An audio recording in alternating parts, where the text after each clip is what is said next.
ప్రాణాలకు తెగించి మరీ లావణ్య త్రిపాఠి ఈ మధ్య పండంటి బిడ్డకు జన్మనిచ్చిన వార్త సోషల్ మీడియాలో హల్చల్ చేసింది. ఇకపోతే నిహారిక కొణిదల తన మేనల్లుడుకో మేనకోడలుకో సర్ప్రైజ్ ఇవ్వబోతుందంటూ ఒక వార్త గుప్పుమంటుంది. ఇక నిహారిక కొణిదల సోషల్ మీడియాలో ఈ మధ్య తెగ యాక్టివ్గా ఉంటున్న సంగతి అందరికీ తెలిసిందే.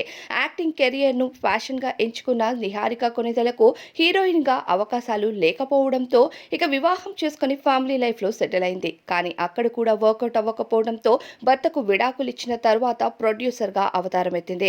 ఇక కమిటీ కుర్రాళ్ళు సినిమాతో బిగ్గెస్ట్ హిట్ ని అందుకున్న నిహారిక కొణిదల తన రెండవ సినిమాకి కూడా ప్రొడ్యూసర్గా ప్రారంభం పనులు చేసినట్లు కొన్ని పోస్టుల ద్వారా అభిమానులకి క్లారిటీ ఇచ్చింది. ఇకపోతే తాజాగా ఓ పోస్ట్ ని అభిమానులకి షేర్ చేస్తూ చాలా రోజులుగా మీ అందరికీ ఓ విషయాన్ని చెప్పాలనుకుంటున్నాను.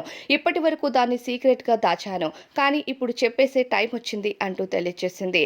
అయితే ఆమె ఏదో బిజినెస్ ని స్టార్ట్ చేయబోతున్నట్టుగా, అది కూడా తన స్నేహితురాలైన లావణ్య త్రిపాఠి అంటే తన వదినమ్మకు పుట్టిన కూతురో కొడుకు పేరున ఈ బిజినెస్ ను స్టార్ట్ చేసి తాను సక్సెస్ అందుకోవడానికి ప్రయత్నిస్తున్నట్టుగా తెలుస్తుంది.